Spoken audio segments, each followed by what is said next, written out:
Selamat berjumpa kembali dalam layanan audio Sahabat Seperjalanan. Hari ini adalah hari Jumat 5 Desember 2025. Tema renungan saat teduh kita dengan judul Persembahan yang Sempurna. Firman Tuhan terambil dalam Maliaki 1 ayat 10 sampai dengan ke-11.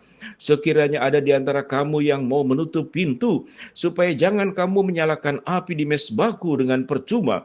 Aku tidak suka kepada kamu, firman Tuhan semesta alam, dan aku tidak berkenan menerima persembahan dari tanganmu, sebab dari terbitnya sampai kepada terbenamnya matahari, namaku besar di antara bangsa-bangsa, dan di setiap tempat dibakar, dan dipersembahkan korban bagi namaku, dan juga korban sajian yang tahir, sebab namaku besar di antara bangsa-bangsa, firman Tuhan semesta alam. Mari kita berdoa.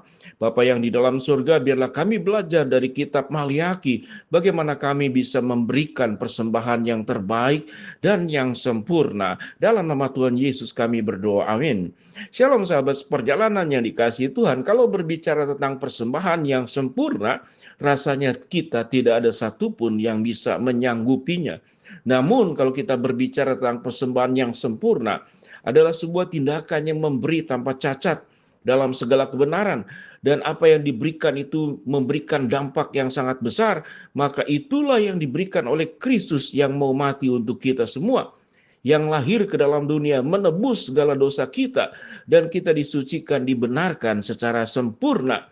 Sehingga persembahan yang diberikan secara sempurna tentu bukan karena kita sebagai Tuhan, tetapi kalau persembahan itu adalah sebuah dedikasi, memberikan seluruh kehidupan sampai mau mati di atas kayu salib. Itu yang dilakukan oleh Kristus, yang dilampangkan dengan anak domba yang disembelih. Tuhan mengajarkan tatkala kita memberikan persembahan, apapun yang kita berikan kepada Allah, maka kita perlu memberikan yang terbaik. Maka persembahan yang sempurna itu berkenaan dengan tindakan Kristus dalam mengasihi kita. Dan persembahan yang terbaik adalah tindakan yang kita lakukan untuk Tuhan. Ada banyak bentuk persembahan yang ada dalam kebiasaan bangsa Israel. Ada 7 persembahan. Satu adalah persembahan korban bakaran, bahasa Ibraninya olah, adalah memberikan hewan sebagai tanda syukur.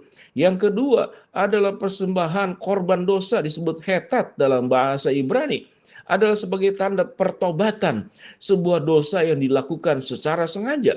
Yang ketiga adalah korban salah, persembahan korban salah, disebut dengan asyam, yaitu tanggung jawab untuk dosa yang tidak disengaja, itu pun meminta pengampunan dari Tuhan. Yang berikut adalah persembahan minyak, disebut dengan minka, biji-bijian, tepung, roti sebagai penghormatan dan syukur kepada Allah. Kemudian persembahan korban sempurna, sebut dengan selamim, tanda persekutuan dengan Allah. Kemudian ada persembahan korban harum, persembahan harum, yaitu ketoret dalam bentuk dupa harum untuk doa dan pujian. Kemudian persembahan uang dalam bentuk harta benda disebut dengan terumah. Kalau kita melihat kebiasaan orang Yahudi dalam bentuk persembahan yang disebutkan tadi, maka esensinya sama, yaitu pengakuan dosa untuk segala perbuatan dosa kita. Yang kedua adalah rasa syukur yang kita sampaikan kepada Allah. Dan yang berikut adalah sebagai penghormatan yang tinggi kepada Allah. Dan yang terakhir tentu sebagai bentuk permohonan, doa-doa yang kita panjatkan kepada Allah. Kesimpulannya, kehidupan kita sesungguhnya adalah sangat bergantung kepada Allah. Baik nafas kita, hidup jasmani kita, hidup rohani kita, seluruh alam semesta yang Tuhan sudah jaga sedemikian rupa. Tuhan memberikan perlindungan. Tuhan sudah mengatur, mengontrol, sehingga alam semesta yang ada di jagat raya ini bisa berjalan sebagaimana mestinya dari arsitek agung, yaitu Kristus sendiri, yaitu Allah Bapa, Allah Anak, Allah Roh Kudus. Ketiganya di dalam Allah Tritunggal tentu punya peran masing-masing, namun bukan berarti sebagai 3 pribadi yang berbeda, tetapi dalam satu keberadaan. Biarlah kita boleh belajar sahabat seperjalanan. Kalau Allah sudah memberikan semua yang terbaik kepada kita, firman Tuhan mengatakan, janganlah kita menyalakan api di mezbahku dengan percuma. Aku tidak suka kepada kamu, firman Tuhan semesta alam. Aku tidak berkenan menerima persembahan dari tanganmu. Kita tahu dengan jelas kondisi daripada masyarakat pada waktu itu. Mereka para imam yang kemudian tidak hidup dalam kebaikan. Rakyatnya juga bangsa Israel sedemikian rupa, kawin cerai, moral yang menurun, tidak punya rasa hormat kepada Allah, tidak menjaga kekudusan dalam kehidupan dan kekudusan di dalam persembahan dan juga kekudusan di dalam seluruh aspeknya. Sampai titik ini sahabat seperjalanan, apa yang sudah kita berikan, Tuhan memberikan yang sempurna. Kita tentu tidak bisa memberikan yang sempurna, tapi kita bisa memberikan yang terbaik. Yang terbaik bukan berarti kita tidak pernah salah. Bukan berarti kita tidak pernah berdosa, bukan berarti kita melangkah di jalan yang keliru, tetapi ada hati yang terus-menerus minta diperbaharui. Dan yang menarik, persembahan uang itu sebetulnya ditempatkan dalam urutan itu yang terakhir disebut dengan teruma, harta benda. Apa artinya harta benda kalau tanpa pertobatan? Apa artinya sebuah tradisi budaya ibadah yang kita lakukan setiap minggu atau kita melayani Tuhan, namun tidak terjadi pertobatan, tidak terjadi perubahan kehidupan. Itu yang dikritik oleh Nabi Maleaki kepada para imam, kepada bangsa Israel. Mereka terkadang menjauhi Tuhan dan mendekat kepada Allah tatkala mereka punya kebutuhan. Bila kita menjadi orang yang terus bisa menjadi pribadi yang bisa mensyukuri segala kebaikan Allah, yang bisa mengembalikan segala kemuliaan buat Allah, bukan dengan mengembalikan apa yang kita dapat, itu semuanya berasal dari Allah. Tetapi terjadi perubahan hidup, kita menjadi pribadi yang semakin baik, di rumah tangga, di tempat bekerja, dimanapun kita berada, dengan peran kita masing-masing, sebagai suami, sebagai istri, sebagai mertua, sebagai mantu, sebagai pegawai, bahkan sebagai majikan, di tengah-tengah masyarakat, di lingkungan sekitar rumah, dan tentunya juga di dalam pelayanan gereja.